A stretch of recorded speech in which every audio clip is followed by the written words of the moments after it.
அனைவருக்கும் இனிமையான காலை நேர வணக்கம். மலர்ந்திருக்கும் இந்த காலை பொழுதில் இணைந்திருக்கின்றோம் பாண்டவ ஜோதிடர் நிகழ்ச்சியினூடாக. ஜாதகம் மற்றும் ஜோதிடம் தொடர்பில் நம்முள் ஏற்பட்டுள்ள அடிப்படையான சந்தேகங்களை நிவர்த்தி செய்து கொள்வதற்காகத்தான். சரி, பொதுவாக பார்த்தால் வாழ்க்கை என்று சொல்லும் போதே எல்லோருக்கும் சில பிரச்சனைகள் இருக்கத்தான் செய்யும். ஏற்றத்தாழ்வு, இப்படி பல பிரச்சனைகள் எங்களுடைய வாழ்க்கையில் இருந்தாலும் இந்த பிரச்சனைகளுக்குரிய பரிகாரம் என்ன செய்ய வேண்டும், அது மட்டுமல்லாமல் எங்களுடைய எதிர்காலம் எவ்வாறு இருக்கும், தற்போது நிலவி வரும் எங்களுடைய எதிர்காலம் எப்படி நடந்து கொண்டிருக்கும், இப்படி பல பிரச்சனைகள் எங்களுடைய மனதில் இருந்தாலும் எங்களுடைய மனதில் தோன்றும் ஒரே ஒரு ஆலயம் தான் பண்டரவளையில் அமைந்துள்ள சிவஸ்ரீ பத்ரகாளி அம்மன் ஆலயம். இந்த ஆலயத்தை பற்றி பேசும்போது மிகவும் இலங்கையிலே மிகவும் சக்தி வாய்ந்த ஒரு ஆலயமாகத்தான் இருக்கும். அது மட்டுமல்லாமல் அந்த ஆலயத்தில் உள்ள பிரதம குரு இவரை பற்றி சொல்லும் போது எங்களுடைய வாழ்க்கையில் உள்ள பிரச்சனைகள் எல்லாம் அவரிடம் பேர் நாங்கள் சொல்லும் போது அதற்கான பிரச்சனைகளை நிவர்த்தி செய்து தற்போது எல்லா மக்களும் செழிப்பாக வாழ்கிறார்கள் என்றால் அதற்கு அந்த சிறந்த ஜோதிடர் மட்டும்தான் காரணமாக இருக்கும். இன்று நிகழ்ச்சியின் கூட இணைந்திருக்கிறார் சிவஸ்ரீ பத்ரகாளி அம்மன் ஆலயத்தின் பிரதம குருவான கலாநிதி சர்மா சுவாமி அவர்கள். வணக்கம் சுவாமி. இப்போ பொதுவாக நாங்கள் ஒவ்வொரு நிகழ்ச்சியில் நாங்கள் பேசிக்கிட்டு இருக்க விஷயம் தான் எதிர்வரும் 27ஆம் தேதி நடைபெற இருக்கின்ற இந்த சர்ப்பயாகம் பற்றிய விஷயம்.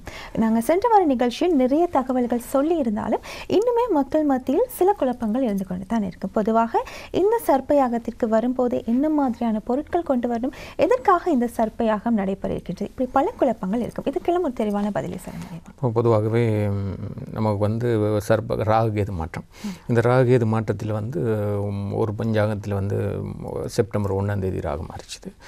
இன்னொரு பஞ்சாங்கம் சொல்லி 23ன்னு சொல்லி. ஆனால் பார்த்தீங்கன்னா 23ஆம் தேதி தான். 23ஆம் தேதி காலையில் 10 மணி 48 நிமிஷம் 18 செகண்ட் ராகு பகவான் ரிஷபராசிக்கு வரார். அதனால் அன்றைக்கு அதிலிருந்து நம்ம ஞாயிற்றுக்கிழமை 27ஆம் தேதி இந்த ராகுகேது மாற்றம், இந்த ராகுகேது மாற்றத்தின் மூலம் தான் 147 வருஷத்துக்கு பிறகு வர்ற மிகப்பெரிய சக்தி வாய்ந்த ராகுகேது மாற்றம். இந்த ராகுகேது மாற்றம் இனியும் ஒரு 18 வருஷத்துக்கு பிறகு தான் ரிஷபத்துக்கு ராகு பகவான் வருவார். ஆனால் அப்படின்னா இது என்னென்னா அந்த ராகுகேது மாற்றத்தின் மூலம் மக்கள் அனைவருக்கும் இந்த 12 ராசிக்காரர்களுக்கு ஒரு சிறப்பு ஒரு ஆசீர்வாதம் கிட்டணும். ஏன்னா இன்னும் 12 மாதத்துக்கு ஒரு 1.5 வருஷத்துக்கு காலத்துக்கு இந்த ராகுகேது இந்த பார்வையில் தான் நம்ம வாழ வேண்டியிருக்கோம். அதனால் இந்த இதுக்காக நாங்கள் என்ன பண்ணினோம்னா, இந்த 12 ராசிக்காரர்களுக்கு மிகப்பெரிய ஒரு பாதிப்புகள் இருந்ததுன்னா இதில் நன்மையும் தீமை ரெண்டும் கலந்து வருது. அதில் என்னென்னா ராகு பகவான் நம்ம தீமைகளாம் விலக்கி நன்மை மட்டும்தான் நம்மளுக்கு பெற்றுக்கொள்ளணுன்ற ரீதியில் நம்ம ஒரே குறிக்கோள் இருப்பதனால் 27ஆம் தேதி நம்ம ஒரு சர்ப்ப யாகம் என்று ஏற்பாடு பண்ணியிருக்கணும். இந்த சர்ப்ப யாகத்தில் 27ஆம் தேதி ஞாயிற்றுக்கிழமை காலையில் 7 மணியிலிருந்து இந்த யாகம் நடைபெற இருக்கின்றது. ஆனால் 12 ராசிக்காரர்களும் இதில் கட்டாயம் கலந்து கொள்ளணும். அதாவது அந்த இந்த யாகத்திலிருந்து குறிப்பிட்ட ராசிக்காரங்கள் தான் கலந்து கொள்ளணுன்றதுக்கு ஏன்னா மானிட ரீதியில் என்ற ரீதியில் நாம் கிரகத்தின் அடிப்படையிலேயே தான் நம்ம வாழ்கிறோம். ஏனெண்டா நம்ம வாழ்கிறது பூமியில் இந்த பஞ்சபூதங்கள் நம்ம சுற்றி வளைச்சுருக்கனால நம்ம எல்லா கர்மங்களும் நிவர்த்தி வேணும். ஒரு அக்னி யாகம், அந்த அக்னியில் நம்ம எல்லாரும் கறந்து நம்ம கர்மங்களை நிவர்த்தி பண்ணும் பொழுது அதில் நமக்கு மிகப்பெரிய பலன் நம்ம அனுபவிக்கக்கூடிய வாய்ப்பும் இருக்குது. ஏன்னா நமக்கு மக்கள் கடந்த காலத்தை விட இந்த கொரோனா பிரச்சனையில் கூட நிறைய மனசில் ரொம்ப பீதிப்பில் ரொம்ப கஷ்டங்கள் நிறைய அனுபவிச்சுட்டு இப்போ கூட இருக்காங்க. இதிலிருந்து இனி விடுதலை வரணும் அப்படின்னு அந்த கிரகங்கள் மாற்றம் கிரகங்கள் மூலம் இப்படியான யாக பூஜைகள் மூலம் தெய்வீக பக்தி மூலம்தான் ஒரு மனிதனாக மாறக்கூடிய வாய்ப்பும் இருக்குது. அதனால் மனதில் நமக்கு கஷ்டங்கள் மனதுக்கு ஒரு தென்பு, ஒரு நம்பிக்கை, ஒரு தெளிவான காலம் வரும்னு சொல்ல இப்படியான யாக பூஜைகள் தான். ஆனால் நாங்கள் 27ஆம் தேதி அக்னியமாக சர்ப்ப யாகம், அந்த சர்ப்ப யாகம் ஏற்பாடு பண்ணியிருக்கோம். கட்டாயம் எல்லா ராசிக்காரங்களும் கலந்து வரலாம். முன்பதிவு அவசியம். நான் முன்பதிவு எல்லாருமே செய்து அவசியம் பண்ணிட்டேன்னு சொன்னால் அன்றைக்கு எல்லாருமே கலந்து அந்த பூஜையை சிறப்பிக்கக்கூடிய வாய்ப்பு இருக்குது. ராகுகேது பகவான் ஆசீர்வாதம், மிகப்பெரிய ஆசீர்வாதம் உங்களுக்கு கிட்டக்கூடிய வாய்ப்பு எல்லா ஏற்பாடுகளும் ஒரு தயார் பண்ண நிலையில் உள்ளது. கட்டாயமாக இப்போ பொதுவாக இன மத வேறுபாடு இன்றி எல்லாருமே கலந்து கொண்டு இருக்கிற யாகம் தான் இந்த சர்ப்ப யாகம். நீங்கள் கூறியவாறு இந்த யாகத்துக்கு வரும்போது நாங்கள் வெண்ணிற ஆடை தான் கண்டிப்பாக அணிந்து வரணும் அப்படின்னு நீங்கள் போன முறை நிகழ்ச்சியில் நீங்கள் சொல்லியிருந்தீங்க. ஆனால் நிறைய பேர் இந்த வெண்ணிற ஆடை அணிய ரொம்பவே தயக்கமாக தான் இருப்பாங்க. இப்போ கட்டாயம் நாங்கள் அந்த யாகத்துக்கு வரும்போது வெண்ணிற ஆடை தான் அணிந்து வரணும். இல்லை, பொதுவாக என்னென்னா ஒரு கிரகத்தையே நம்ம ராகுகேதுன்னு ஒரு சீத்தை தானே, ராகுகேதுன்னு கலர் தான் அணியணும். கலர் என்று சொன்னால் நமக்கு எல்லாம் மிக்சிங்காக இருக்கும். அந்த மிக்சிங் இப்போ லேடிஸ் கட்டாயம் எடுத்தோன்னா இப்போ இந்த கலர் ராசாரிய கட்டை அதில் வந்து வெள்ளை கட்டாயம் மெயினாக இருக்கணும். என்னென்னா ஒரு ஏன் வெள்ளை உடுத்தணுன்றது வந்து உதாரணம் சொல்ல வேண்டும். என்னென்னா எல்லோரும் ஏன் வெள்ளை உடுத்தணுன்னா வெள்ளை வந்து தூய்மையானது.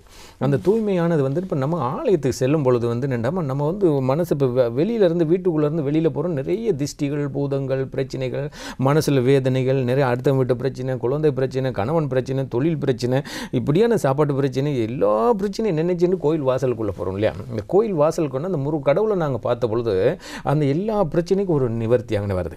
அப்போ கடவுள் அந்த ஒளி வந்து என்னென்னு சொன்னால் வெண்மையானது. ஏன்னா கடவுள் வந்து வெண்மையானது. இந்த பசு என்னதான் இருந்தாலும் தன் பால் ரத்தத்தை பாலாக வெள்ளையாக கொடுக்குது இல்லையா. இது வந்து எவ்வளோ புனிதமானது. அதை வந்து நாம் அந்த கடவுளுக்கு எவ்வளோ பெரிய நன்றி சொல்லணும். ஏன்னா கடவுள் வந்து இவ்வளோ பெரிய அந்த பசுமாட்டு இந்த ரத்தத்தை வந்து புல்லை சாப்பிடுது, அது வந்து ரத்தம் வந்து சூப்பு கலர், இதை வந்து நமக்கு பசுவை கொடுக்குறாரு சார், அந்த பாலாக கொடுக்குறாரு என்ன சாப்பாட்டுக்கு. அப்போ அது வந்து நம்ம வெள்ளை தூய்மையானது. அப்போ நம்ம போல வெள்ளையை ஏன் அணிஞ்சுட்டு நம்மளை வந்து ஒரு பூஜையில் நான் கலந்து கொள்ளுண்டா நாம் என்ன கர்மங்கள் என்ன பிரச்சனைகள் எதுவாக இருந்தாலும் என்னென்னா நம்ம கோயிலுக்கு போகும் பொழுது கோயில் வாசலில் நம்ம வந்து கர்மங்களை விட்டுட்டு நம்ம கோயில் உள்ளுக்கு போகும்போது தூய்மையான நம்ம மனதோடு நம்ம கோயிலுக்குள்ளே போகணும். நம்ம தூய்மை எவ்வளோ தூய்மையாக நம்ம வந்து கோயிலுக்குள்ளே போய் கடவுள்கிட்ட உட்கார்ந்து நம்ம பிரார்த்தனை பண்ணுறோமோ கடவுளோட பார்வை வந்து நமக்கு படும் பொழுது நாம் உடம்பில் வெள்ளை தூய்மையாக இருந்திருந்தால் கடவுளோட பார்வை வந்து மிக புனிதமாக நமக்கு கிடைக்கும். நாம் கோயிலோட்டு வெளியில் வரும் பொழுது கூட தூய்மையாகவே இருக்கும். நம்ம வந்து கோயிலுக்கு போகும் பொழுது நம்ம கொண்டு போயின சுமைகளை வந்து கோயில் வாசல் இறக்கி விட்டு கோயில் உள்ளுக்கு போன உடனே கோயிலில் கிடைக்கிற நன்மை வந்து நமக்கு வந்து வீட்டுக்கு வரும் வரைக்கும் அந்த நன்மை வந்து நமக்கு நல்லதாகவே அனுப்பும். இது வந்து தூய்மையாகப்பட்டது. அந்த தூய்மையாகப்பட்டதான அந்த வெள்ளை வஸ்திரன்றது வெள்ளை வஸ்திரம் வந்து கட்டாயம் வந்து இப்போ நம்ம இந்து முறைப்படி என்னென்னா வெள்ளை வஸ்திரம் பெண்கள் உடுத்தினால் அது கணவன் இறந்த பிறகு தான் உடுத்துவாங்கள்ல அப்படின்னு சொல்லுவாங்களே. ஆனால் அதெல்லாம் மூட நம்பிக்கையானது. இருந்த பதில்னா வெள்ளையும் கலரும் மிக்ஸாக கலந்து உடுத்தலாம். ஆனால் அது ஒரு ஆன்மீகம் வந்து புனிதமானது. ஆன்மீகத்துக்கு வந்து என்ன சொன்னால் நம்ம ஒரே கலரை தான் நம்ம உடுத்த வேண்டியிருக்கும். நம்ம ஏற்றுக்கொள்கிற மாதிரி நம்ம எந்த அளவில் நம்ம ஏற்றுக்கொள்கிறோமோ அந்த அளவு தான் கடவுளோட ஆசீர்வாதம் கிட்ட முடியும். கடவுள்கிட்ட போகிற நேரத்தில் வந்து நாம் வந்து தங்கம் தான் அணிஞ்சிட்டு போவேன்னா பித்தளை தான் அணிவேன், இல்லை நான் மாணிக்கம் தான் அணிவேன், அப்படியெல்லாம் தேவையில்லை. ஒரு மனிதனை போய் கடவுள்கிட்ட கும்பிட்டா எல்லா வரமும் கடவுள் கொடுக்கப்படுவார். ஏன்னா கடவுள் வந்து எல்லாருக்குமே சமமாக தான் பார்வையிடுவார் ஒழிய இவன் ஏழை இவன் பணக்காரன் இவன் உயர்ந்தவன் இவன் தாழ்ந்தவன் இவன் இந்த மதம் தான் அந்த மதம் தான் கடவுள்கிட்ட அதெல்லாம் கிடையாது. கடவுள் வந்து பார்க்குறது மானிடன். இந்த மானிட உருவம் இங்கே வந்து கும்பிடுது. இந்த மாநிலனுக்கு நான் என்னால் அவன் என்ன வேண்டுறானோ என்னால் என்ன கொடுக்க முடியுமோ அதை தான் நான் கொடுப்பேன் என்று சொல்லி தான் கடவுள் சொல்வார். அதனால் நாங்கள் மனிதனாக பிறந்தவங்களன்னா நாங்கள் பிரிஞ்சு வாழ்கிறேன். நான் இப்படி தான் இருப்பேன், நான் இப்படி தான் இருப்பேன். அந்த ஏற்றம் தாழ்வு நம் மக்கள் மத்தியில் நமக்கு வேண்டாம். நாம் எல்லாம் ஆலயத்துக்கு போன பொழுது நமக்கு கடவுளுக்கு தான் நம்ம மரியாதை கொடுக்கணும் மொழிய அங்கே வந்த மனிதனுக்கு நம்ம மரியாதை கொடுக்குறது அவசியமே கிடையாது. ஏன்னா கடவுள் ஒரு ஆள் ஒருத்தர் நாள் மூலமாக தான் நாங்கள் வாழ முடியும். ஏன்னா கடவுள் முடிஞ்சால் ஒரு செகண்டில் எங்களை இல்லாமலும் பண்ண முடியும். ஏன்னா அவனின்றி ஒரு அணுவும் அசையாது. ஆனபடினால நாங்கள் எல்லாத்துக்கும் தயாராக நிலையில் நம்ம எப்பொழுதுமே கடவுளை பற்றி சிந்தனையிலேயே நம்ம வாழ வேண்டும். நீங்கள் ஆலயத்துக்கு வரவில் ஆண்கள் வந்து வெள்ளை கட்டாயம் வேஷ்டி உடுத்தலாம், வெள்ளை உடுத்த சேட் அணியலாம், மேலாடை அணியலாம். பெண்களுக்கு வந்து கிடைக்கினா இவ்வளோ நான் உதாரணம் சொல்கிறதுக்கு காரணம் என்னென்னா இப்போ இந்த பொண்ணு கேட்டுடுச்சு அதுக்கு வந்து மக்கள் மத்தியில் என்ன வெள்ளை உடுப்பு உடுத்திட்டு வர சொல்லிட்டாங்களே அப்படின்றது எல்லாத்தையும் நமக்கு அதாவது கலர் ராகு கேது என்ற ரீதியில் வந்து ராகு கேது கலர் வர்ணங்கள் தான். அந்த வர்ணங்கள் வந்து கட்டாயம் சீத்தை தான். இப்போ ராகு கேதுக்கு நம்ம வந்து எல்லா கிரகங்களுக்கும் நம்ம வந்து சனீஸ்வரன் கருப்பு உடுத்துறோம் இல்லையா. அப்படியே ஒவ்வொரு கிரகங்களும் ஒவ்வொரு கலர் இருக்குது. அந்த கலர் ராகு கேதுக்கு வந்து கலர் தான். அப்படி என்னென்னா நாகம் அந்த பாம்புன்ற வர்ணம் இப்போ நாகப்பாம்பு எடுத்திங்கன்னா நாகப்பாம்பில் மேலே வந்து ரவுண்டாக கலராக இருக்கு இல்லையா. அதுக்கு ஏற்ற மாதிரி வந்து நம்ம உடுப்பு ஆடை அணிஞ்சு பூஜை செய்தோம்னா நிச்சயமாகவே நமக்கு வந்து நாம் எதிர்பார்க்குற 100% 100% நம்ம பலன் வந்து அனுபவிக்கக்கூடிய வாய்ப்பு இருக்குது இந்த ராகு சர்ப்பயாக பூஜையில். ஏண்டா நாகப்பாம்புக்கும் ஒரு சாரப்பாம்புக்கும் வித்தியாசம் தெரியாமல் நம்ம வந்து கும்பிடக்கூடாது. அது வந்து பாம்பு நாகம் தான் அப்படின்றதில் வந்து கிரகங்கள் மூலம் தான் நமக்கு வந்து நன்மை கிடைக்கும் மொழியை ஏற்றம் தாழ்வு அங்கே கிடையாது.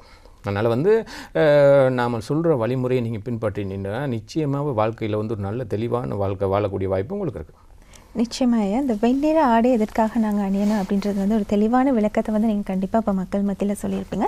அது மட்டும் இல்லாமல் இந்த யாகத்திற்கு வந்து பொதுவாக கன்னிப்பெண்கள் கலந்து கொண்டாலும் முக்கியமாக வந்து இந்த புத்திர பாக்கியம் இல்லாதவர்கள் அதாவது குழந்தை பாக்கியம் இல்லாதவர்கள் வந்து கண்டிப்பாக வந்து இதில் கலந்து கொள்ளும். ஏன்னா இந்த காலத்தில் நிறைய பேருக்கு இருக்கக்கூடிய ஒரு பிரச்சனை எவ்வளவு தான் கடவுள்கிட்ட போயிட்டு வேண்டுனாலும் அவங்களுக்கு இன்னுமே அது சிறந்த ஒரு பரிகாரம் கிடைக்கவில்லை அப்படின்னு நிறைய பேர் வந்து எங்கிறது அப்படின்றது கண்டிப்பாக எல்லாருக்குமே ஒரு தெரிந்த விஷயம். பொதுவாக இந்த புத்திர பாக்கியம் இல்லாதவர்கள் வந்து வரும்போது எவ்வளவு தூரம் அவங்களுடைய பலன்கள் வந்து எதிர்பார்க்கக்கூடியதாக இருக்கும்? பொதுவாகவே சர்ப்பத்துக்கும் குழந்தை பாக்கியத்துக்கும் நெருங்கிய தொடர்பு உண்டு. சிலர் வந்து கனவுல வந்து சர்ப்பம் நாகம் துண்டிச்சுன்னு சொன்னால் கட்டாயம் அவர்களுக்கு குழந்தை பாக்கியம் தயார் நிலைமையில் உள்ளது அப்படின்னு சொல்லி இருக்கு. அதே போலண்டா நான் உதாரணம் சொல்லுவேன். புத்த பெருமான் அந்த வந்து அவதரிக்க முன்னுக்கு வந்து அவருடைய தாய்க்கு வந்து ஒரு மிகப்பெரிய கனவு, அந்த சர்ப்பமாகவே அந்த உருவம் எடுத்து அந்த கனவு கண்டது.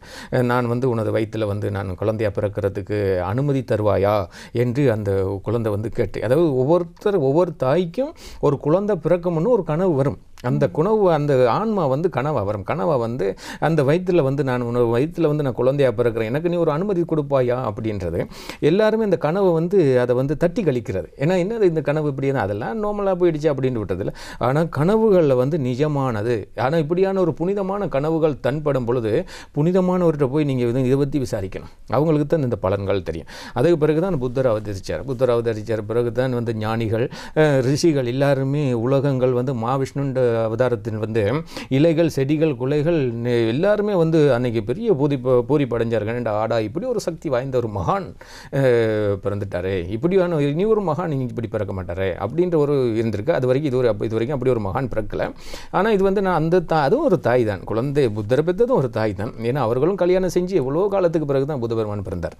அதே போல் ஒவ்வொரு தாய்க்கும் பெரிய ஒரு ஆசை இருக்குன்னா, நான் கல்யாணம் முடித்த பிறகு புத்தரர் வேணும், ஒரு குழந்தை பாக்கியம் வேணுன்றது. இந்த குழந்தை வரம் பெறத்துக்கு முதன்மையாக இருக்கிறது வந்துன்னா ராகு கேது தான். இந்த ராகு கேது கிரகங்களில் வந்து ராகு வந்து சர்ப்பம் தான். அந்த சர்ப்பம் வந்ததுக்கு இந்த சர்ப்பத்தை ஒன்று நான் சொல்லுவேன்னா, சில பேர் இந்த சர்ப்பங்களுக்கு வந்து தீங்கு செய்கிறது வந்து நல்லது கிடையாது. ஏன்னா நாம் வந்து ஒரு நாகப்பாம்பு ஒரு வீட்டுக்குள்ளே பூந்துடுச்சுன்னு வைங்க, அதை வந்து நம்ம ஒரு போத்தலுக்குள்ளேயோ ஒரு பட்டை ஒரு இதுக்குள்ளேயோ பேக்குள்ளேயோ போட்டுக்கொண்டு நம்ம வெளியில் வீசிடுறது தான் நல்லது. அதை அடித்து அதை காயப்படுத்தக்கூடாது. ஏன்னா அது சாபம் விட்டுடும். அந்த சாபம் விட்டுட்டுனா 7 ஜென்மத்திற்கும் அந்த சாபத்தை அனுபவிக்கணும்னா 7 ஜென்மங்கிறது வந்து நீங்கள் பிறக்க போகிறது கிடையாதுன்னா, உங்களுக்கு பிறந்த குழந்தைன்ற குழந்தை இப்படி அதுகள் அனுபவிச்சு அதில் இல்லாமல் போயிடும். அதனால் வந்து 7 ஜென்மங்கள் வந்து அனுபவிக்க கிடையாது. ஏன்னா இந்த ஜென்மத்தில் வந்து நாங்கள் எந்த கர்மம் பாவம் செய்தால் இந்த ஜென்மத்திலே விட்டுனேன்னா அடுத்த ஜென்மம் மிக கொடூரமாக இருக்கலாம் இல்லையா. அதனால் வந்து நமக்கு வந்து எதிர்காலம் நல்லதாக அமையன்னு இருக்குது. குழந்தை பாக்கியத்துக்கு வந்து இந்த வந்து ராகு இதில் வந்து கட்டாயம் வந்து தம்பதிகள் வந்து கலந்து சிறப்பிக்கிறதும் மிக சிறப்பான ஒரு இது. நிச்சயமாகவே உங்களுக்கு நான் ஒரு உதாரணமாக 100% நான் சொல்கிறேன். என்னென்னா இந்த சர்ப்ப யாகத்தில் குழந்தை பாக்கியம் கல்யாணம் செய்து குழந்தை பாக்கியம் இல்லாதவர்கள் அனைவரும் இதை கலந்து சிறப்பிக்கும் பொழுது என்னென்னா அவர்களுக்கு வந்து அக்னி தேவியின் ஆசீர்வாதம் கிட்டும். அக்னி தேவி மகா சமுத்திர தேவியின் ஆசீர்வாதம் கிட்டும். ஆகிய கட்டி பஞ்சபூதங்களின் ஆசீர்வாதம் அந்த யாகத்தில் கிட்டப்படுத்தோன்னா தேவர்கள் மூலம் அந்த நாம் வேண்டுற பலன் நல்ல பலனாகவே இருக்கும். அதாவது குழந்தை பாக்கியத்துக்கு மாத்திரம் இல்லாமல் கன்னிப்பெண்கள் கூட கல்யாணம் எதிர்பார்த்து உள்ள கன்னிப்பெண்கள் நாம் என்ன வரம் வேண்டிய இந்த யாகத்துக்கு முன் அமர்ந்து நம்ம பூஜை பண்ணுறோமோ அந்த பலன் வந்து கிட்டக்கூடிய வாய்ப்பு இந்த சர்ப்ப யாகம். இந்த சர்ப்ப யாகம் வந்து 1500 வருஷங்களுக்கு முன் நடந்துருக்குது என்று சொல்லி நான் புராணத்தில் படிச்சுட்டு இருக்கேன்டா. சர்ப்ப யாகம் ஒன்று செல்லும் பொழுது நண்டா சர்ப்பங்கள் வந்து நமக்கு வந்து அந்நியோன்யத்தை மிகவும் சக்தி வாய்ந்த ஒரு ஆசீர்வாதத்தை அதுகள் பலவந்தமாகவே நமக்கு தேவர்கள் மூலம் நமக்கு வாங்கி கொடுக்கக்கூடிய சக்தி அந்த சர்ப்பத்துக்கு இருக்கேன்டா. நாம் வந்து ஒரு தீயவனுக்கு வந்து நம்ம நல்லது செய்யும் பொழுது அந்த தீயவன் மனம் இலகி நமக்கு வந்து உதவி பண்ணுவார் இல்லையா. அப்போ அந்த தீயவனை நம்ம கோவக்காரனே பார்க்கக்கூடாது. அவன் எவ்வளவு தான் கெட்டவனாக இருந்தாலும் நம்ம வந்து போயிட்டு உதவி செஞ்சு கேட்டு தட்டி கொடுத்து ஒரு உதவி செய்து பாருங்கள், அந்த தீயவனை வந்து நமக்கு அந்நியோன்யமாக தோஸ்து ஆயிடுவான், சந்தோஷமாக இருப்பான் இல்லையா. இதே போல தான் வந்து இந்த ராகு இது இந்த கிரகங்கள்லையும் எப்படின்னு இருக்கு. அப்போ வந்து நாம இது நமக்கு இப்போ ஒரு சர்ப்ப யாகம் நடக்குதுன்ற ஒரு மிகப்பெரிய ஒரு காரியம், ஒரு மிகப்பெரிய சந்தோஷம். என்னென்னா நமக்காக இப்படி ஒரு காரியம் இங்கே நடக்கிறாங்களே, இதுக்கு நம்ம எல்லாரும் போய் சேரணும் செய்யணுங்கிற ஒரு ஆர்வம் வந்து உங்கள் மத்தியில் அது வரணும். வந்து நீங்கள் எல்லாரும் ஒரே மனதோட ஆனால் இன்னொரு என்னென்னா ஒரு பத்தியம் இருந்து தான் இது வந்து இந்த சீனா ஒரு 3 நாளைக்கு முன்னே நீங்கள் ஒரு பத்தியமாகவே இருக்கணும். ஏன்னா பத்தியம்னா இப்போ வரது புரட்டாதி மாதம் தான். அந்த புரட்டாதி மாதத்தில் யார் மச்சம் சாப்பிடுவாங்க. இப்போ இந்தியாவில் எடுத்திங்கன்னா கறிக்கடைகள் எல்லாம் மூடிடுவாங்க, ஒரு மாதத்துக்கு மூடி போட்டுடுவாங்க. அதே போல் நீங்களும் சுத்தமாக இருந்து அந்த 27ஆம் தேதி கட்டாயம் நீங்கள் வரலாம். வந்து முன் அனுமதி பட்டுட்டு நீங்கள் கட்டாயம் எல்லாருமே வரணும். அதனால் உங்களுக்கு வேண்டுற வரம் நல்லபடியாகவே கிட்டக்கூடிய வாய்ப்பு இந்த யாகத்தில் உங்களுக்கு உண்டு. நிச்சயமே நாங்கள் தொடர்ந்து இந்த சர்ப்ப யாகம் பற்றி நிறைய தகவலை பேசலாம். அதுக்கு முன்னாடி உங்களுடைய ஜாதகத்தில் ஏதேனும் பிரச்சனைகள் இருந்தால் கூட எங்களுக்கு அனுப்பி வைக்கக்கூடியதாக இருக்கும். தபால் மூலமாக அனுப்பி வைக்க விரும்பினால் 18 கீழ் A சேனாநாயக்க மாவட்ட சிவஸ்ரீ பத்ரகாளி அம்மன் ஆலயம் பண்டாரவள என்ற முகவரிக்கு உங்களுடைய ஜாதக பிரதி மற்றும் அடிப்படை விவரங்களை எங்களுக்கு அனுப்பி வைக்கலாம். அது மட்டுமல்லாமல் மின்னஞ்சல் மூலமாக இணைய விரும்பினால் pj@vasantham.lk என்ற மின்னஞ்சல் மூலமாக கூட உங்களுடைய ஜாதக பிரதி மற்றும் அடிப்படை விவரங்களை எங்களுக்கு அனுப்பி வைக்கக்கூடியதாக இருக்கும். அதே சமயத்தில் தொலைபேசி மூலமாக உங்களுடைய முன் அனுமதிகளை பெற்றுக்கொள்ள விரும்பினால் அதற்கான தொலைபேசி இலக்கத்தை இப்போது உங்களுக்காக அறிய தருகிறேன். 07732270005 அல்லது 05722245592 அல்லது 05722245591 அல்லது 057222441 என்ற தொலைபேசி இலக்கங்களினூடாக உங்களுடைய முன் அனுமதிகளை பெற்றுக்கொள்ளக்கூடியதாக.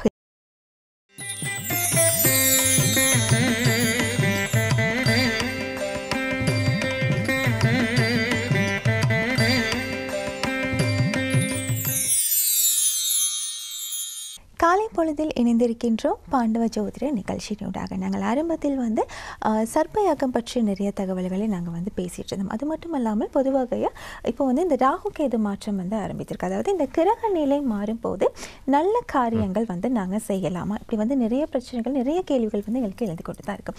பொதுவாக இந்த கிரக நிலை மாறும்போது கட்டாயம் நல்ல காரியங்கள் ஈடுபடுவது நல்லதா அல்லது கேட்டதா? பொதுவாக நாம் அது ஒரு வெரி இம்பார்ட்டன்ட் சரியான ஒரு நல்ல கேள்வி. என்னென்னா எல்லார் மக்களும் அதை தெரிஞ்சுக்கொள்ளணும்னா மனிதனை மடைநாக்கிற காலங்கிறது ஆகிட்டே தான் இருக்குது வரைக்கும். அதாவது இப்போ நமக்கு ஒரு வருத்தம்னு கட்டாயம் நம்ம டாக்டர்கிட்ட தான் போகணும். போயிட்டு நம்ம சொல்லணும், அவர் கொடுக்குற ஐடியாவில் தான் நம்ம கட்டாயம் இருக்கணும். ஏன்னா அவர் இந்த டைப்பு தான் நீ மாத்திரை குடிக்கணும்னு குடிக்கணும். அதை விட்டு நம்ம பேசாமல் இருந்தோம்னா வருத்தம் கூடிக்கிட்டே தான் இருக்க குறையாது. அதை விட்டு நீங்கள் ஒரு டாக்டர் போகாமல் ஒரு ஃபார்மசி கடையில் போய் நீங்கள் வாழ்கிறீங்க சொல்லணும், ரைட் அவனுக்கு தலைவலியா அப்படின்னு ஒரு டேப்லெட் கொடுக்குறான்னு பாருங்க. அதை நீ குடிச்சிட்டேன்டா ஒன்று வருத்தம் கூடலாம் அல்லது எதுவும் நடக்கலாம் இல்லையா? அதே போல் ஜோதிட ரீதியில் இப்போ பொதுவாக அவங்களுக்கு கேட்டேன்னா நீங்கள் எல்லாரும் தெரிஞ்சுக்கணும்னா ஒரு கிரகம் மாறினால் அந்த மாதிரி ஒரு 45 நாள் காலத்துக்குள்ளே எந்த ஒரு நட்காரியங்கள் செய்கிறது நல்லதில்லை.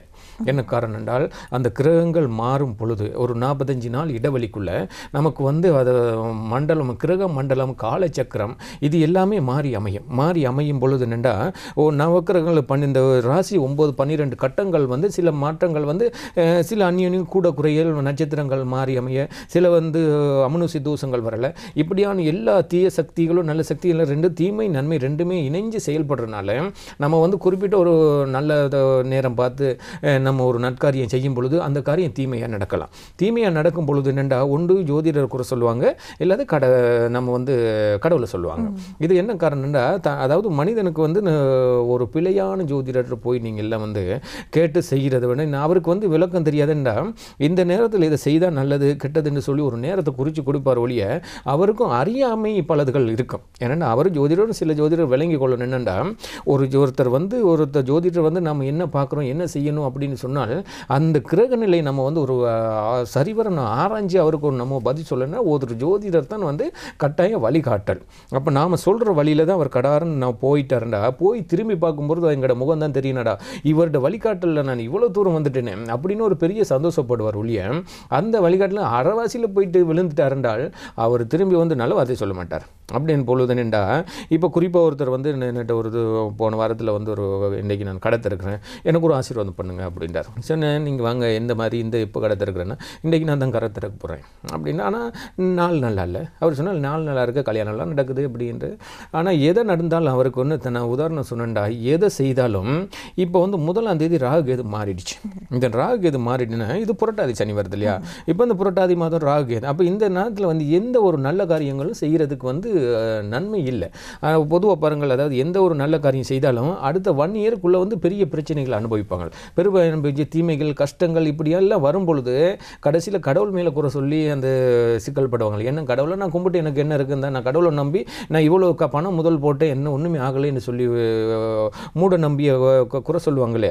இந்த குறைக்கு காரணம் என்னென்றால் ஒரு ஜோதிடர் தான் காரணம். என்ன காரணம்னா ஒரு ஜோதிடம் பார்க்கும் பொழுது என்னென்னா அதை நம்ம தெளிவாக சொல்லணும். உனக்கு இப்படி தான் இருக்குது, இதை ஏற்றுக்கிறது உன் பொறுப்பு அப்படின்னா அப்போ நாம் அதில் கலண்டுடுறோம். அதிலேருந்து நாம் விலகினோம். அப்போ எல்லா பொறுப்பும் அவர் ஏற்றுக்கிறவார். ஆனால் இந்த கிரகங்கள் மாறும் பொழுது மாறிய பொழுது எந்த ஒரு குறிப்பிட்ட ஒரு 45 நாளுக்கு எந்த நல்ல காரியம் செய்கிறது அவ்வளோ நல்லது கிடையாது. அதே போல் அமாவாசைக்கு அடுத்து வர்ற நல்ல காலத்தில் முன்னுக்கும் பின்னுக்கும் வரும் நாட்களில் எந்த ஒரு நல்ல காரியமும் செய்கிறது நல்லது கிடையாது. ஆனால் இருந்தாலும் இது எல்லாமே நல்லா நடக்கும் தெரியும்.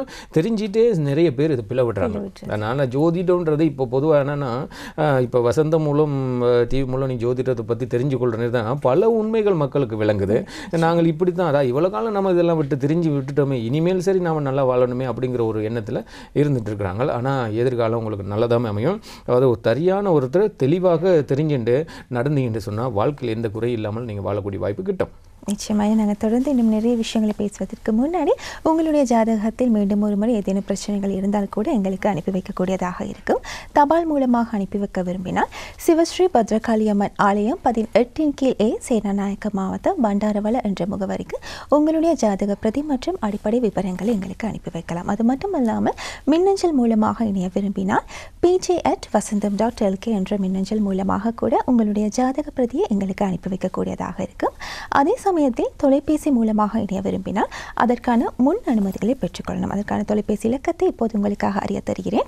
07732270005 அல்லது 05722245592 அல்லது 05722245591 அல்லது 057324441 என்ற தொலைபேசி இலக்கங்களினூடாக உங்களுடைய முன் அனுமதிகளை பெற்றுக்கொள்ள வேண்டும். பொதுவாக சுவாமி கண்டிப்பாக நிறைய பேருக்கு இருக்கக்கூடிய ஒரு பிரச்சனை ஒரு ஜோதிடர்கிட்ட நாங்கள் கடவுள்கிட்ட எவ்வளோ தான் நிறைய பிரச்சனைகள் நாங்கள் போய் சொன்னாலும் கடவுளுக்கு நிகராக இருக்கிறது கண்டிப்பாக ஜோதிடராக தான் இருக்கணும். இப்போ நாங்கள் ஜோதிடர்கிட்ட தான் எங்ககிட்ட இருக்கிற நிறைய கஷ்டங்களை நாங்கள் சொல்கிற ஒரு விஷயம். ஆனால் நிறைய பேர் சில தவறான விடயங்களை சொல்லுவாங்க, நிறைய பேர் நல்ல விஷயம் சொல்லுவாங்க. அதே மாதிரி சில ஜோதிடர் நல்ல பட்டம் பெற்றிருப்பாங்க, சிலவங்க கொஞ்சம் நிறைய விஷயங்கள் தெரியாமல் இருக்கலாம். ஏன்னா இது எல்லாத்தையும் நாங்கள் அவங்ககிட்ட கேட்கும்போது கடைசியில் கஷ்டப்பட வேண்டிய ஆட்கள் கண்டிப்பாக நாங்களாக தான் இருக்கும். ஸோ அதுக்கான பரிகாரம் இந்த பாண்டவ ஜோதிட ரீதியாக பார்க்கும்போது எங்களுடைய எதிர்காலம் ஒரு சிறந்த ஜோதிடரை நாடும்போது எவ்வாறு இருக்கும்? இல்லை, பொதுவாகவே எல்லாருமே எல்லாம் தெரிஞ்சுட்டு வர்றது கிடையாதுன்னா கடவுள் எல்லாத்துக்கும் குறிப்பிட்டவர்களுக்கு தான் எல்லா பலனும் கொடுப்பார். அது அங்க சம்பூர்ணமாக ஒரு நிறைகுடம், இந்த நிறைகுடம் வச்சுக்க அப்படின்னு கொடுக்கலாம். அந்த நிறைகுடத்தை வச்சுட்டு நீ உட்காந்து ஒரு ட்ராவல் பண்ணினாலும் கலங்காது. ஏன்னா அது அரை குடத்தை வச்சு இது நிறைகுடம் இப்படின்னு வச்சுட்டு போனால் போகிற இடமெல்லாம் அந்த தண்ணி இல்லாமலே போய்டும். என்ன காரணம்? தளம்பி இல்லாமல் போய்டும். நிறைகுடம் ஒரு காலமும் தளம்பாது. அப்படிங்கிறதுல நம்ம ஆரம்பத்தில் கல்வி கட்டுறோம் இல்லையா, அந்த கல்வி தான் ஒரு மனுஷனுக்கு உயர்ந்த செல்வம் கல்வி தான். அப்போ கல்வி அந்த கல்வியை விட அனுபவ கல்வின்னு 2 வரும். இது சேர்ந்து ரெண்டுமே நம்ம கற்கும் பொழுது நமக்கு நம்ம என்ன குறிக்கோளில் நிற்கிறோமோ அந்த குறிக்கோள் நமக்கு மிகப்பெரிய வெற்றியை கொடுக்கும். அந்த வெற்றி மூலம் மிகப்பெரிய பலனையும் கொடுக்கும். அந்த பலன் மூலம் மிகப்பெரிய மக்கள் பலனை பெறக்கூடிய வாய்ப்பும் வரலாம். ஜோதிடன்ற ரீதியில் அந்த ஜோதிடம் கடல் தானே, கடலில் விட கடல். அதாவது ஜோதிடரை பற்றி அப்படி அது ஜோதிடரை பற்றி நிறைய சொல்ல இருக்குது. என்னென்னா ஜோதிடம் அப்படியானது. ஜோதிடம் மிக சக்தி வாய்ந்தது. ஜோதிடம் கடவுள் ஒரு உலகத்தையே அப்படியே இப்போ பூமி சுற்றுறதை நிறுத்தி வைக்க முடியும். ஏன்னா ஜோதிடம் சக்தி வாய்ந்தது. அது போல் என்னென்னா இதை சரியாமல் நம்ம கல்வி கற்றுருக்க சின்ன காலத்தில் நம்ம கற்றுக்கொண்டு வரும் பொழுது நமக்கு மிக சக்தியை கொடுக்கும் இந்த ஜோதிடம். அதாவது பொதுவாக ஒவ்வொரு நாள் ஒவ்வொரு ஜோதிடம் பற்றி நம்ம கற்றுக்கிட்டே இருக்கல. என்னென்னா ஜோதிடம் பார்க்க அந்த அப்படி ஒரு ஆசையாக இருக்கு. என்னென்னா சின்ன குழந்தையில எங்கள் அம்மா ஒரு நேரத்துக்கு ஒரு 2 ஹவருக்கு ஒரு எனக்கு பால் ஒரு கப்பு கொடுப்பா குடின்னு எனக்கு இன்ட்ரெஸ்டாக இருக்கும் அந்த பால் குடிக்கிறது. அப்படிங்கிறதுல என்ன அவர் சொல்லிக் கொடுப்பா, அதெல்லாம் நீ தான் படிச்சுக்கும் இந்த மாதிரி சொல்லி என்ன தாய் என் அம்மா அப்படி ஒரு இன்ட்ரெஸ்ட் ஆனவங்க. ஏன்னா அவருக்கு ஒரு குழந்தை எந்த அளவுக்கு நாலேஜில் இவன் எப்படி வருவான்னு அப்படிங்கிற அவங்கள்ட ஒரு எதிர்காலத்தை கண் முன்னே படம் போட்டு காட்டின மாதிரி என் தாய். அப்படியான அந்த குறிக்கோளில் வந்ததால் தான் இன்றைக்கு நான். அதனால தான் இன்றைக்கி இந்த பாண்டவ ஜோதிடன்ற ரீதியில் கூட இதை ரொம்ப சிரமப்பட்டு தான் படிக்கணும். என்ன ரொம்ப சிரமக்காரன்னா அதை வேறொரு மொழியில் தான் இருக்குது. இந்த வேறொரு மொழியில் அதை நம்ம மொழிபெயர்த்து அந்த மொழியை நம்ம கற்று இதில் தமிழாக்கம் பண்ணி இன்றைக்கி இவ்வளோ சிறப்பாக நான் கொண்டு வந்ததுக்கு காரணமே எங்களோட தாய் தான், என்னோட அம்மா தான். ஏன்னா அந்தளவுக்கு எனக்கு இப்போ எல்லா மொழியுமே எங்கள் அம்மா கற்றுக் கொடுத்துட்டுருக்காங்க. ஏன்னா அந்த அளவில் ஒரு தாய் ஒரு முயற்சி கொடுக்க ஒரு குழந்தைக்கு வளர்ச்சிக்கு மிகப்பெரிய சக்தியாக இருப்ப தாய் தான். ஆனால் அப்படின்னால அந்த சமஸ்கிருதத்துலேருந்து இதை நாம் மொழிபெயர்த்து இதிலேருந்து நான் இன்றைக்கி தமிழுக்கு இதை நான் செஞ்சு வச்சுருக்கேன். ஆனால் ஒவ்வொரு பொழுதும் ஒரு சின்ன சொல்லுக்கு கூட மிகப்பெரிய விளக்கம் உண்டு சமஸ்கிருதத்தில். இதெல்லாமே நம்ம தெரிஞ்சு செய்தவன தான் வர்ற பக்தர்கள் கூட மக்களுக்கு நிறைய நல்ல பலனை செய்ய முடியும். ஏன்னா எல்லாமே என்னால் முடியுமென்றதை நமக்கு இதை சாதிக்கணுன்ற ஒரு தன்மை வந்துச்சுன்னு சொன்னால் எதையும் செய்யலாம். அப்படின்னு ஒரு பக்தர் வந்து ஒரு ஜோதிடர்கிட்ட வரும் பொழுது அவர் வந்து ஜோதிடரை பார்த்தோன்னு மனம் திறந்து பேசணும் அப்படிங்கிற ஒரு ஆசை அவருக்கு வரணும். வந்துட்டு சொன்னால் அவரோட பிரச்சனையை நம்ம பார்க்கும் பொழுது, ஏன்னா எல்லாருமே எல்லா பிரச்சனையும் மனம் திறந்து பேசுகிறதுக்குரிய மனுஷன் கிடைக்கும் வரையும் அவங்க வெயிட்டிங்கில் இருப்பாங்க. சில பேர் தாய் தகப்பன் கூட சொல்ல மாட்டாங்க, அவங்களோட ஃப்ரெண்ட்ஸில் கூட சொல்ல மாட்டாங்க. அதாவது நமக்கு என்ன ஒரு வைத்தியர்கிட்ட போயிட்டு செக் பண்ணும் பொழுது வைத்தியரோட மனசு நல்லா அவரை பற்றி நல்லா ஓகே இவர் நல்லவர் அப்படின்னு தெரிஞ்சால் அவர் ஓப்பன் எல்லாம் சொல்லுவாங்க.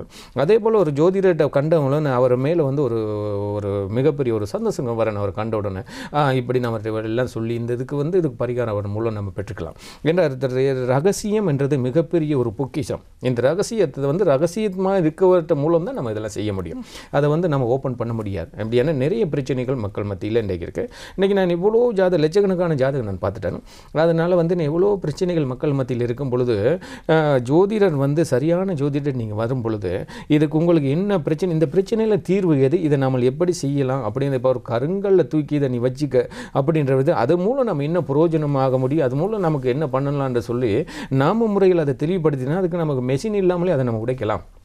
உடைச்சு கூட அது மண்ணாக்கி கூட நாம் அதுக்கு ஒரு நிறைய உபயோகங்களுக்கு நடக்கக்கூடிய வாய்ப்பு இருக்கும். அதே போல் ஜோதிடத்தில் வந்து பல கஷ்டங்கள் வரும் பொழுது இந்த கஷ்டத்திலிருந்து நீ விடுதலை பெறத்துக்கு எப்படின்றதுக்கு முதல் காரணம் யாகம்தான். அதாவது அக்னி, அதாவது பஞ்சபூதங்கள். இந்த பஞ்சபூதங்கள் எல்லாமே அக்னியோடு சம்மந்தப்பட்டது. இந்த அக்னியோடு சம்மந்தப்பட்டதுனால ஒருத்தர் ஜாதக பார்த்தா அந்த ஜாதகத்துக்கு என்ன பிரச்சனை என்றால் அவருக்கு இப்போ என்கிட்ட உள்ளது முதல் காரணமே யாகம் தான். ஒவ்வொருத்தருக்கும் அக்னி பூஜை தான். என்ற நான் சிறு வயதிலிருந்து நான் யாகத்தில் தான் நான் வந்து எனக்கு சரியான ஒரு விருப்பம் கூடாது யாகம் பண்ணுறது. என்னென்னா அது வந்து யாகம் பண்ண சங்கமாகும் பொழுது அந்த மூலிகைகள் எனக்கு இப்போ இந்த கோயிலுக்கு வந்து இந்தியாவில் டிரெக்டாகவே யாக பூஜைகள் சாமான் வந்துடுது. அது மூலிகைகள்லாம் வந்து சேர்ந்துடும். ஏன்னா நான் சின்னதுலேருந்து ஒவ்வொரு நாளும் யாகம் பண்ணிட்டு தான் ஒரு பூஜை எனக்கு ஒரு இன்ட்ரெஸ்ட் வர என்னென்னா யாகம் பண்ணும் பொழுது கிடைக்கிற மிகப்பெரிய திருப்தி கிடைக்கும். அந்த திருப்தி மூலம் வர்ற பக்தர்களுக்கு வர நிறைய சந்தோஷப்படுவாங்க. அதனால் வந்து ஒரு ஞானி வந்து தனியாகவே எல்லாம் செய்யக்கூடிய சக்தி பெறுவார். அது மூலம் அவர் மூலம் அந்த சக்தியை மக்களுக்கு பெற்றுட்டு சந்தோஷம் வாழக்கூடிய வாய்ப்பு இருந்தால் அக்னி மூலம்தான் எல்லாமே நல்லது நடக்கும். ஆனால் அப்படின்னாலும் எங்களை பற்றி இன்னும் மக்களுக்கு வந்து சரியாக தெரிஞ்சுக்கல. இது போக போக இந்த நன்மையை பற்றி பெறக்கூடிய வாய்ப்பு முறை. ஏன்னா நான் பெற்ற நன்மைகள் மக்களுக்கு அதை நாம் பகிர்ந்து கொடுக்குறதுனால எந்த குறையும் கிடையாது. ஏன்னா என்னால் நிறைய மக்கள் இன்றைக்கி நல்லா இருக்காங்க இல்லையா, நிறைய பேர் நல்லா இருக்காங்க. அதனால் அது என்கிட்ட இன்னொன்று ஒரு என்னென்னா ஜாதி மதம் பேதம் கிடையாது. நாம் எதிர்பார்க்குறது மானிடன், இந்த மனிதன். ஏன்னா கடவுள் எல்லா வளங்களும் எனக்கு கொடுத்துருக்குறாரு. இந்த கடவுளுக்குள்ளே செய்யக்கூடிய சக்தி எல்லாமே கொடுத்துட்டு அதை என்னால் நான் செஞ்சுட்டு போடுறேன். அதை வந்து மக்கள் வந்து விரும்பி அதை பெற்றுக்கலாம். அதாவது எங்கள் கோயிலுக்கு ஒன்று கட்டாயப்படுத்தி நாம் யாரையும் கூப்பிட்றது கிடையாது. அதாவது விரும்பி வர்றவங்களுக்கு தான் பொக்கிஷம் கிட்டும். அதுபோல் பாண்டவ ஜோதிடர் மூலம் மிகப்பெரிய தெளிவு இப்போ மக்கள் மத்தியில் இருக்குது. அது மூலம் இன்றைக்கு வந்து நீங்கள் 27ஆம் தேதி இருக்குது மகா சர்ப்ப அக்னி யாகத்தில் வந்து எல்லாருமே கலந்து கொள்ளுங்க. இன்னும் பல விஷயங்கள் உங்களுக்கு வந்து என் மூலம் பெற்றுக்கொள்ளக்கூடிய வாய்ப்பு நிறையவே உண்டு. நிச்சயமாக இந்த காலை பொழுதில் வந்து இந்த பாண்டவ ஜோதிட ரீதியாக நல்ல கருத்தை வந்து நீங்கள் முன்வைத்திருக்கீங்க. அது மட்டும் இல்லாமல் எதிர்வரும் 27ஆம் தேதி நடைபெற இருக்கின்ற சர்ப்ப யாகத்திற்கு கண்டிப்பாக அனைவரும் வந்து கலந்து கொண்டு உங்களுடைய பிரச்சனைக்கான தீர்வை நீங்கள் நிவர்த்தி செய்து எதிர்காலம் உங்களுடைய நல்லதாக அமையணும் அப்படின்னு வந்து நாங்கள் இந்த தருணத்தில் உங்களுக்காக கேட்டுக்கொள்கின்றோம். அதே சமயத்தில் வந்து உங்களுடைய ஜாதகத்தில் ஏதேனும் பிரச்சனைகள் இருந்தால் கூட எங்களுக்கு அனுப்பி வைக்கக்கூடியதாக இருக்கும். தபால் மூலமாக அனுப்பி வைக்க விரும்பினால் சிவஸ்ரீ பத்ரகாளி அம்மன் ஆலயம் 18 கீழ் ஏ சேனாநாயக்க மாவட்டம் பண்டாரவள என்ற முகவரிக்கு உங்களுடைய ஜாதக பிரதி மற்றும் அடிப்படை விவரங்களை எங்களுக்கு அனுப்பி வைக்கலாம். அது மட்டுமல்லாமல் மின்னஞ்சல் மூலமாக இணைய விரும்பினால் pj@vasantham.lk என்ற மின்னஞ்சல் மூலமாக கூட உங்களுடைய ஜாதக பிரதி மற்றும் அடிப்படை விவரங்களை எங்களுக்கு அனுப்பி வைக்கக்கூடியதாக இருக்கும். அது மட்டுமல்லாமல் தொலைபேசி மூலமாக உங்களுடைய முன் அனுமதிகளை பெற்றுக்கொள்ள விரும்பினால் அதற்கான தொலைபேசி இலக்கத்தை இப்போது உங்களுக்காக அறிய தருகிறேன். 07732277005 அல்லது 05722245292 அல்லது 057222451 அல்லது 05722323441 என்ற தொலைபேசி இலக்கங்களினூடாக உங்களுடைய முன் அனுமதிகளை பெற்றுக்கொள்ளக்கூடியதாக இருக்கும். இன்றைய நிகழ்ச்சியில் ராகு கேது மாற்றம் பற்றி இந்த சர்ப்ப யாகம் தொடர்பில் நிறைய தகவல்களை பகிர்ந்து கொண்ட கலாநிதி சர்மா சுவாமி அவர்களுக்கு எங்களுடைய நன்றிகளை தெரிவித்துக் கொண்டு நன்றி ஐயா. மீண்டும் அடுத்த வாரம் சந்திக்கும் வரை இன்றைய நாள் உங்கள் அனைவருக்கும் ஒரு பொன்னான நாளாக அமைய வேண்டும் என்ற வாழ்த்துக்களை தெரிவித்துக் கொண்டு விடைபெறுகிறோம். நன்றி, வணக்கம்.